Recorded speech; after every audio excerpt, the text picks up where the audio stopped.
Fala pessoal, tranquilo? Hoje a gente vai conversar sobre um assunto bem delicado. Sucessão patrimonial. Ou, eu prefiro muito mais aquela velha pergunta, o que você vai deixar para os seus herdeiros? Pode ser filho, pode ser esposa, marido, companheiro, seja o que for. Mas o que é que você vai deixar enquanto investidor?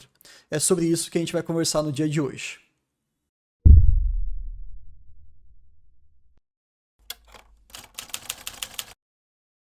Antes de a gente entrar propriamente no nosso assunto, eu queria explicar o porquê que a gente vai abordar essa temática no dia de hoje. Mais de 80% das pessoas que acompanham o canal Vida de Acionista têm entre 25 e 54 anos. É uma faixa etária já mais adulta, e ainda mais nessa questão de investimento, a gente não pensa em algo mais imediato, mas sim um planejamento de longo prazo e, por que não, também uma forma de você deixar uma herança, seja para os seus filhos, idealmente, ou para o seu companheiro ou para a sua companheira. Então, vamos tentar entender um pouquinho mais do que o nosso futuro ele está preparando para a gente, não enquanto planejamento pessoal, mas planejamento nacional. Esses dados eu peguei de um resumo de BB Seguridade, mas a gente pode utilizar sem problema nenhum para o nosso exemplo de hoje.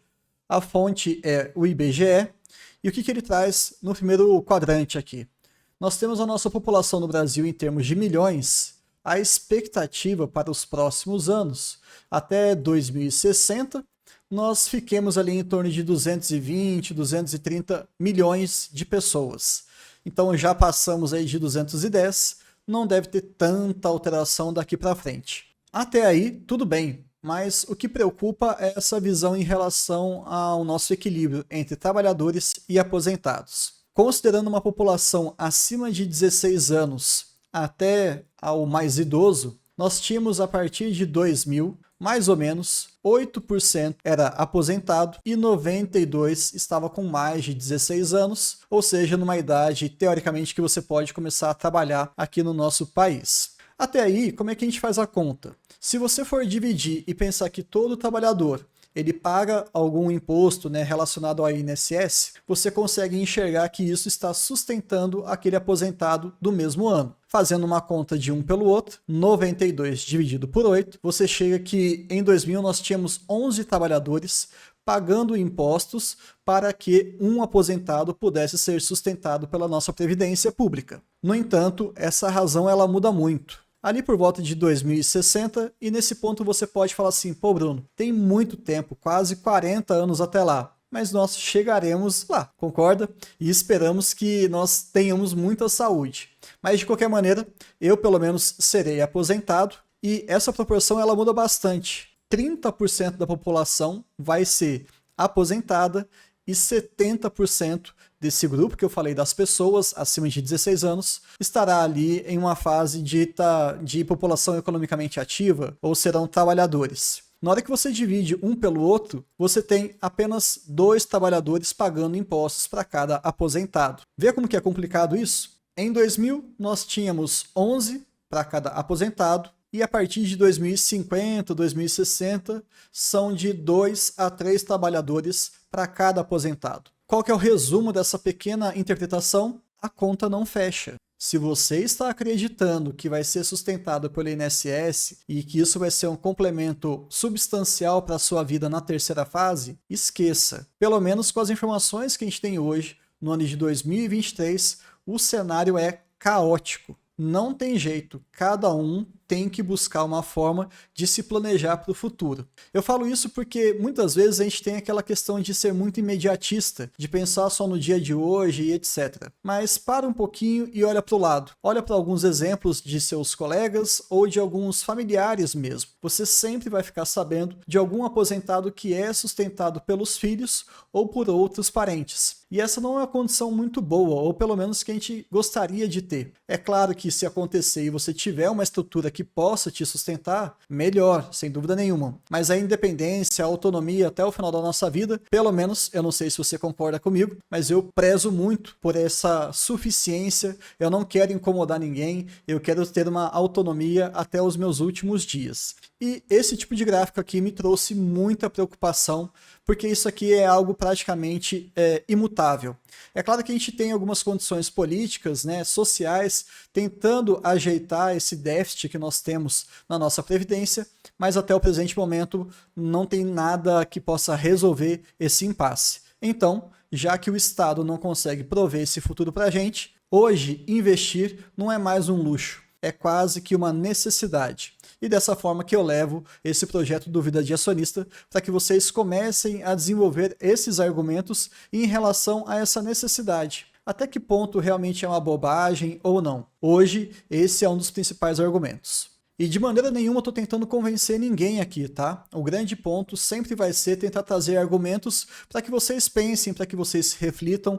Pode discordar, pode concordar, fique à vontade. Todo tipo de interação para a gente sempre vai ser muito válido. A ideia é construir cada vez mais conhecimento juntos. E pensando justamente nisso, nós trouxemos essa discussão lá no nosso grupo do WhatsApp, que inclusive eu vou deixar aqui o link para que você possa participar. Lembrando que nós já estamos hoje com mais de 300 pessoas e fica tranquilo que o foco é basicamente ações brasileiras que pagam dividendos e qualquer tipo de assunto correlato. Política de uma maneira apaixonada, religião, futebol, piadas, a gente evita ao máximo. Em alguns momentos a gente até corta efetivamente. Porque se for para ser um grupo mais descontraído, você tem vários outros disponíveis no WhatsApp. A ideia ela é sempre concentrar informação de qualidade, assim como a gente deixa sempre aqui no nosso canal do YouTube.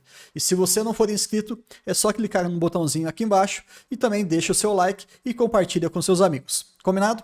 Agora a gente vai conversar sobre algumas estratégias possíveis, pensando não somente nos seus filhos, mas lembrando de um fato que é inegável. Se você vir a falecer hoje, você enquanto investidor, quem é que vai ficar tomando conta de todo o seu patrimônio? E essa questão pode ser algo que fique um pouco distante quando você tem 30, 40, 50 anos com saúde. Mas na hora que você vê que o tempo está passando, que o seu corpo já não está respondendo tão bem quanto respondia antigamente, a gente começa a discutir um pouquinho mais na nossa cabeça sobre a sucessão.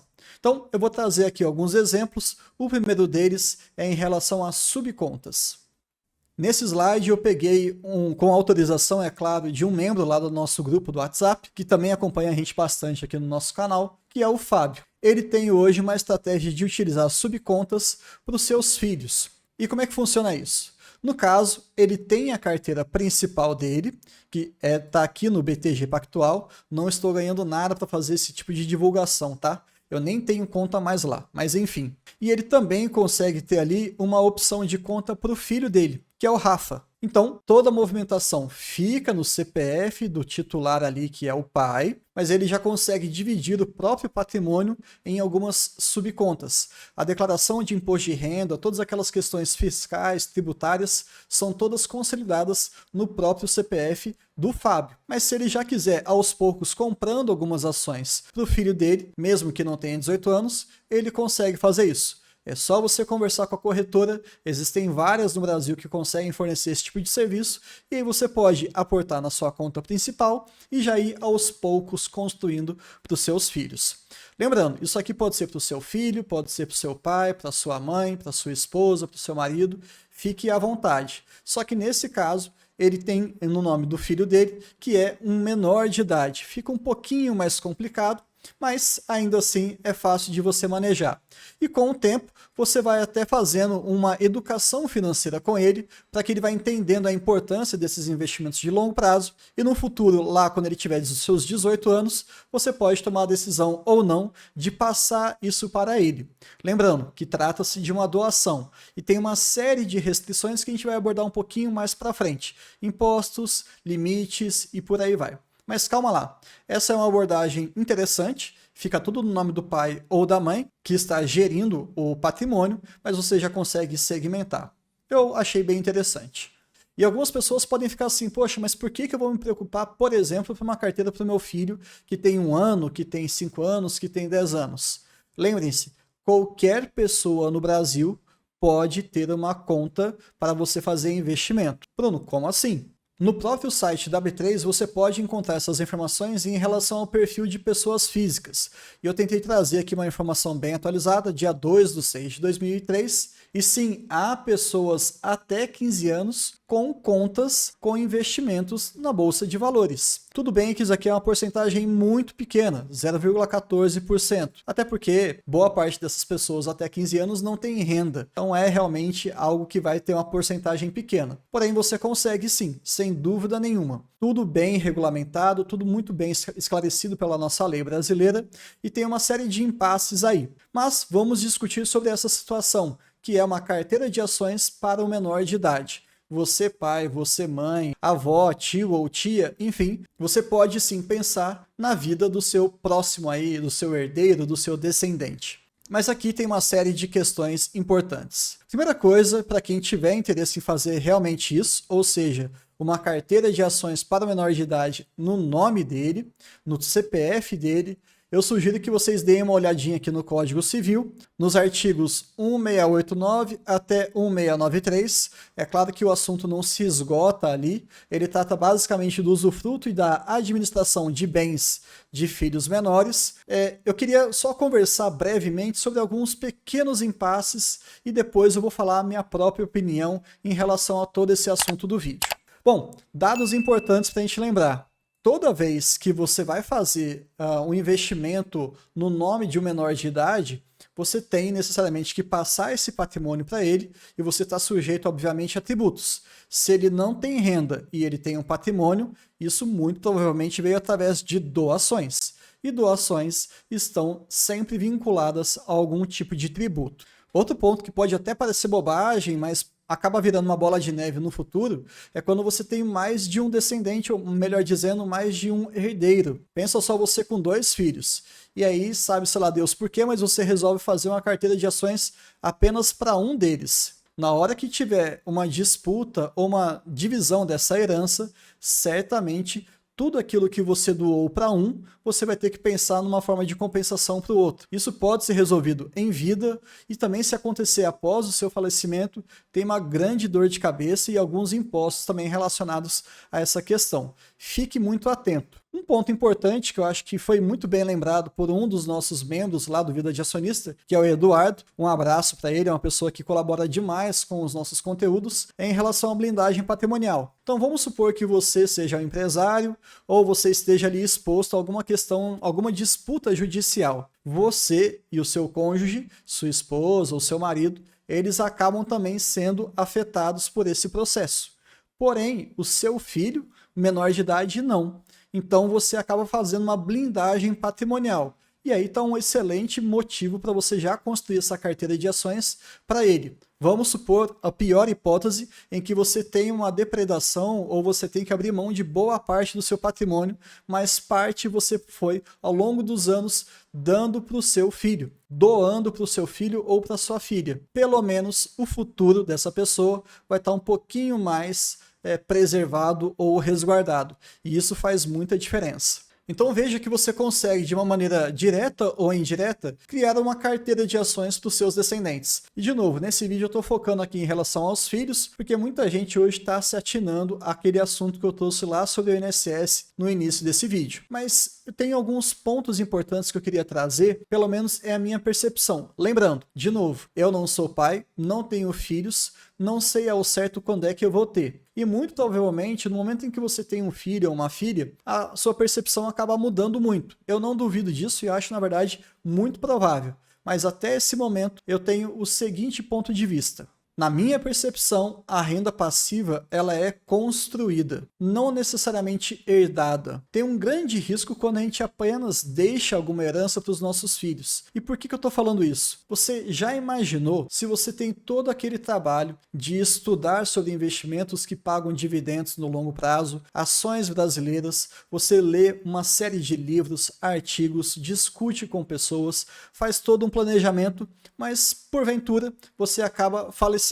Isso é uma das grandes e poucas verdades que a gente tem na nossa vida. Se você coloca todo esse planejamento que já foi parcialmente executado na mão de uma pessoa que não tem o mínimo de capacitação ou não teve uma educação em gerenciar esse patrimônio, fica um pouco sem sentido, fica um pouco incompleto. Pelo menos é a forma como eu entendo hoje. E é por isso que educar os herdeiros também é parte do planejamento do investidor. Não precisa que sua esposa ou seu marido tenham um conhecimento ou um gosto tão grande quanto você em relação a dividendos. Não é nada disso que eu estou falando. Ninguém é obrigado a gostar de dividendos. Não é isso não. E nem seus filhos. Mas o mínimo, a questão do jeito Barsi de investir, por exemplo, a essência de entender na construção de uma renda passiva para você ter tranquilidade, de você conseguir transformar parte da sua renda ativa em renda passiva e poder prover para os seus descendentes e para você mesmo uma zona de conforto mais importante, isso daí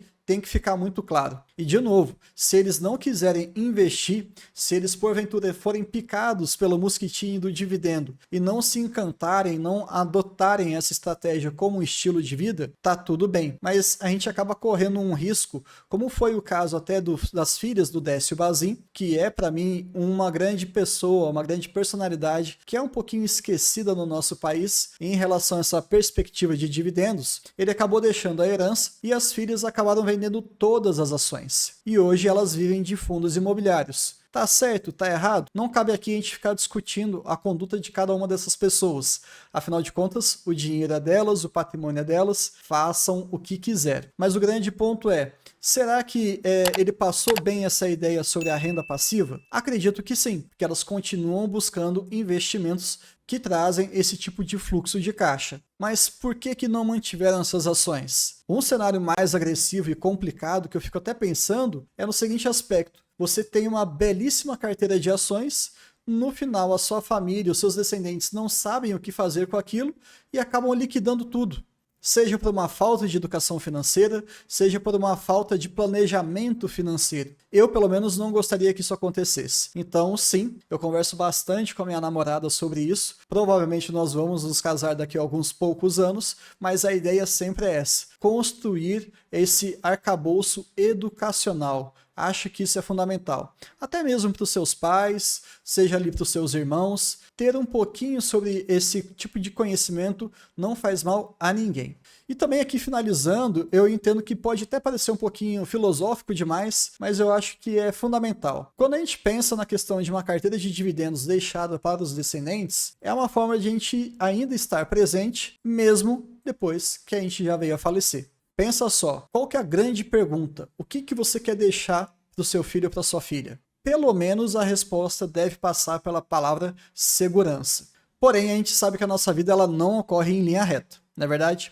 E muitos dos nossos planos, eles podem não vir a se tornar realidade. Vamos pensar na seguinte situação: os seus filhos não querem saber nada sobre investimento e eles, infelizmente, querem torrar todo o seu patrimônio. Olha o risco que você corre se você já tiver feito uma conta para aquele seu filho menor de idade. Você vai depositando aquele patrimônio, você vai fazendo doações, você vai, dependendo da situação, pagando impostos ou não. E quando ele chega finalmente aos 18 anos, ele olha aquele patrimônio e fala: quero vender tudo e quero torrar todo esse dinheiro. 18 anos, ele tem autonomia e do ponto de vista da justiça, não tem nada de errado em relação a isso. E muitas coisas podem explicar isso. Falta de afinidade, algum conflito entre pais e filhos, alguma situação de emergência que ele não estava imaginando, alguma influência que ele acabou tendo e por aí vai. Enfim, os motivos são vários e esse risco ele pode acontecer. Então fique atento. Quando você for pensar em criar uma conta para um menor de idade, algum descendente seu, saiba que a doação ela é em linha reta. É isso mesmo. Você doou para o seu filho, comprou aquela ação e está no CPF dele, a partir desse momento é dele. Entre 16 e 18 anos, algumas movimentações podem ser feitas, mas a partir dos 18 anos, ele tem total liberdade. E aí pode ser um pouco frustrante. Quando você pensa, por exemplo, em fazer uma subconta para o seu filho, eu acho essa ideia bem bacana, porque você pode, de uma forma educativa, aos poucos, trazendo para ele essa educação financeira desde a pequena infância, pensando ali na questão de dividendo, de postergar as melhores coisas para o futuro, de não ser tão imediatista, e ele pode ir acompanhando pelo seu celular, pelas suas movimentações, a carteira dele em construção. É sim uma alternativa interessante, mas em termos práticos, No frigir dos ovos, se você quiser que ele tenha uma própria carteira, por que você criou como subconta? Veja, não faz muito sentido, você vai pegar todo aquele patrimônio e vai transferir para ele? E se você tiver outros herdeiros? E se você tiver que pagar um imposto muito grande em relação a esse pequeno patrimônio que estava no seu CPF e você quer passar para ele? Entende? Tem alguns probleminhas aí jurídicos que talvez não sejam tão práticos lá na frente. Mas sem dúvida nenhuma, na parte de modelagem, na parte de simulação, isso traz uma oportunidade muito boa, sem dúvida nenhuma. Então, qual que é o grande ponto aqui que vocês perceberam? Tanto a criação de subconta quanto uma conta para o menor de idade tem vantagens e desvantagens. Não tem ninguém certo e ninguém errado. Eu, a princípio, quero focar nos primeiros 18 anos dos meus filhos a parte mais fundamental, que é a educação financeira. Em termos de movimentos, de patrimônio, de bola de neve começando a funcionar, ele que construa. Se eu, sem essa orientação, vou conseguir, por que ele não vai conseguir? Imagina eu podendo ser tutor do meu filho em termos de investimento de longo prazo. E é por isso também que eu estudo. E é por isso que o projeto Vida de Acionista existe. Para que a gente possa dividir todas essas experiências, para que a gente consiga multiplicar isso para as outras gerações. E não, aqui não tem demagogia, eu estou falando sério mesmo. Então, até os 18 anos, eu vou ajudar muito ele a preparar isso aqui, o psicológico. Porque a gente sabe que no final das contas, o psicológico tem um peso muito maior do que efetivamente os números. E não tem problema nenhum, não há demérito nenhum em ele começar do zero aos 18 anos. E no final das contas também, a gente também tem que ser muito sincero. Um dia eu vou morrer. E um dia todas essas minhas ações, direta ou indiretamente, vão chegar até eles. Não tenho muito essa preocupação. Eu quero focar mais na educação. E a bola de neve vai se formando aqui comigo, sob a minha gestão, sob os meus cuidados, até porque nós estamos falando da minha renda ativa que está sendo transformada em renda passiva. Acho que era mais ou menos isso que eu queria discutir com vocês. O vídeo foi completamente teórico, mas eu acho que é o tipo de assunto que é fundamental que a gente discuta de em tempos, porque nem tudo se resume a números, não é verdade? Espero que vocês tenham gostado e até o próximo vídeo.